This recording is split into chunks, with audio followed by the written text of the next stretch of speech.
نبی اکرم صلی اللہ علیہ وسلم پر آ کر، کیونکہ آپ کی بعثت ہے پوری نوع انسانی کے لیے، اللہ کے رسول کی اطاعت، یہ جو اسلام کا بنیادی تقاضا ہے۔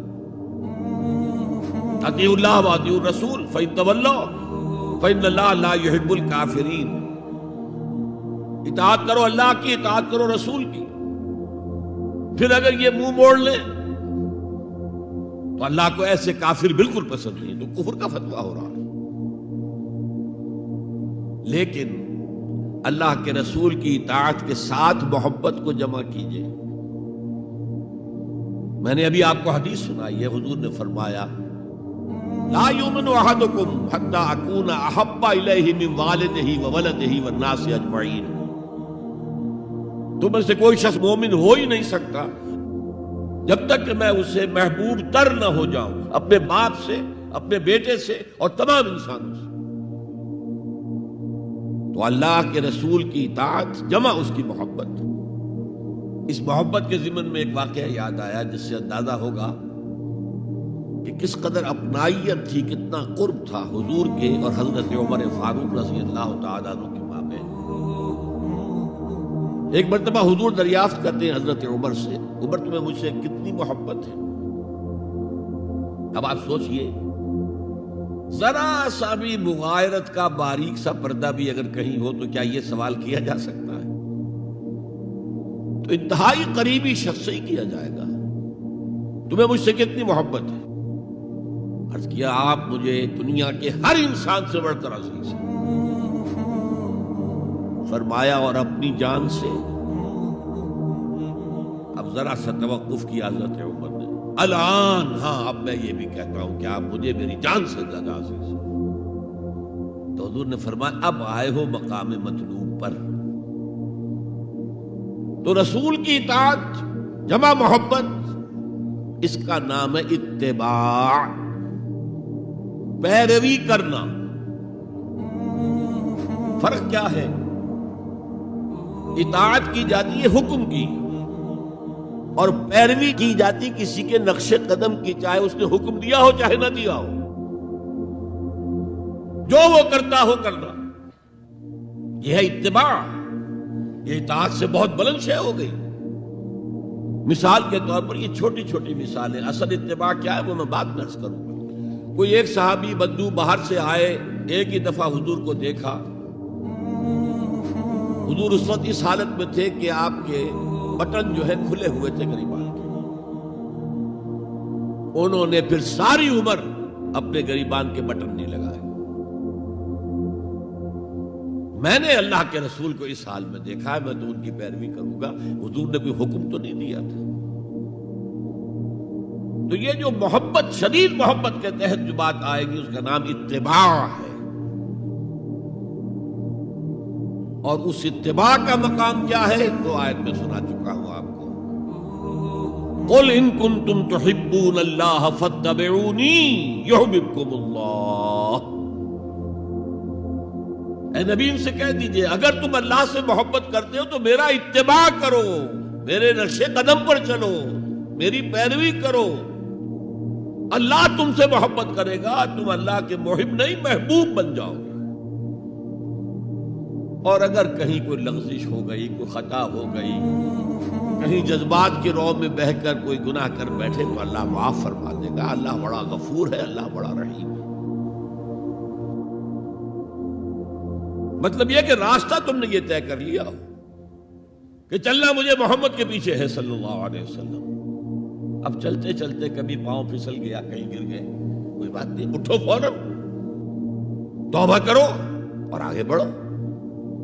تو خطا اگر ہو بھی جائے گی، کہیں لغزش ہو جائے، کہیں چلتے چلتے پاؤں پھسل جائے کیچڑ میں، یا کوئی کیلے کا چھلکا آ گیا پاؤں تلے، گر گئے، کوئی حرج نہیں، اٹھو دوبارہ۔ لیکن نقش قدم جو ہے محمد کا صلی اللہ علیہ وسلم، اس پر چلنا ہے۔ بہرحال اب ہم میں سے ہر ایک کو جائزہ لینا ہوگا، اپنے گریبان میں جھانکیں، اپنے دل کی گہرائیوں کو ٹٹولیں، یقین والا ایمان ہے ہمارے پاس یا نہیں۔ تو سب سے پہلے تو اللہ کے رسول صلی اللہ علیہ وسلم کی رسالت پر یقین، تصدیق تو ہم کرتے ہیں، زبان سے کہتے ہیں، لیکن یقین جس یقین کا نتیجہ یہ نکلے کہ پھر نفس کے سارے تقاضے نیچے ہو جائیں اور حضور کی لائی ہوئی ہدایت، حضور کی لائی ہوئی شریعت بالا تر ہو جائے۔ نمبر 2 فرمایا وَعَزَّرُوهُ، ان کی تعظیم کریں۔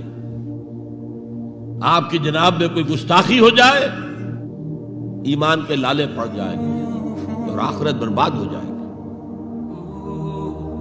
اس تعظیم میں کیا کیا چیزیں شامل ہیں؟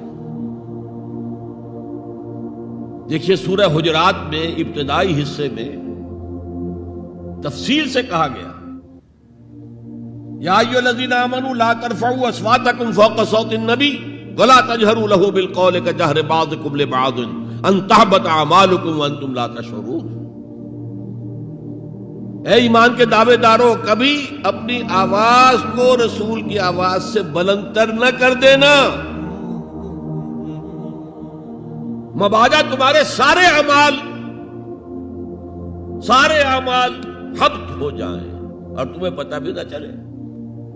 میں نے کوئی گناہ کبیرہ تو نہیں کیا ہے، میں نے کوئی کفر تو نہیں کیا ہے، بس یہی ہوا نا کہ حضور کی آواز کے مقابلے میں اپنی آواز کو اونچا کر دیا۔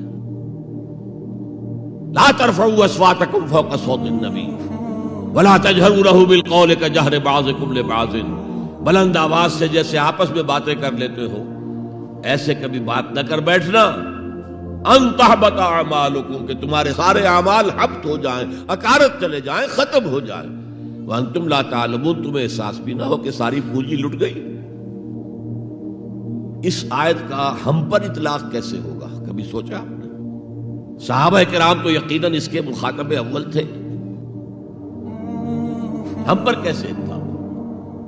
اگر ہماری گفتگو ہو رہی ہو، بحث ہو رہی ہو، میں کچھ کہہ رہا ہوں، آپ کچھ کہہ رہے ہیں، لیکن کوئی کہہ دے حضور نے یوں فرمایا ہے، فوراً چپ ہو جاؤ۔ اب اگر کہا نہیں میرا خیال یہ، اب گویا کہ یہ حضور کی آواز سے آپ نے اپنی آواز اونچی کر دی، اپنا فکر، اپنا فلسفہ، اپنا فہم، اپنی سوچ، اپنی عقل۔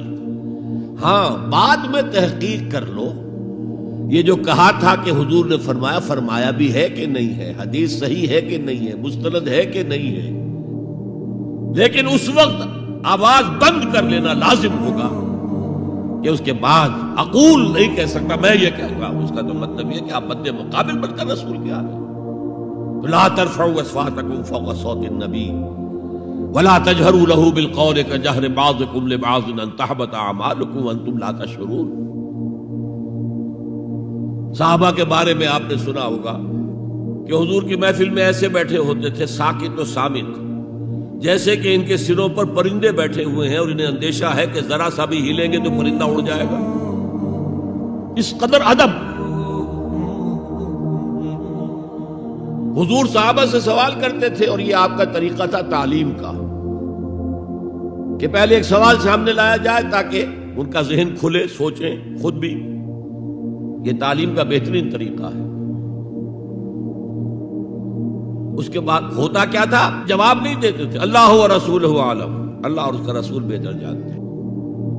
پھر اگر دوبارہ آپ پوچھتے تھے تو جو بھی سمجھ میں آتا تھا کہتے تھے۔ صرف قرآن پر کوئی نظام نہیں بن سکتا، نظام بنتا ہے جب قرآن پر سنت رسول کا اضافہ کیا جائے۔ لہذا دین حق صرف قرآن نہیں ہے، قرآن بما سنت رسول صلی اللہ علیہ وسلم اب نظام بنتا۔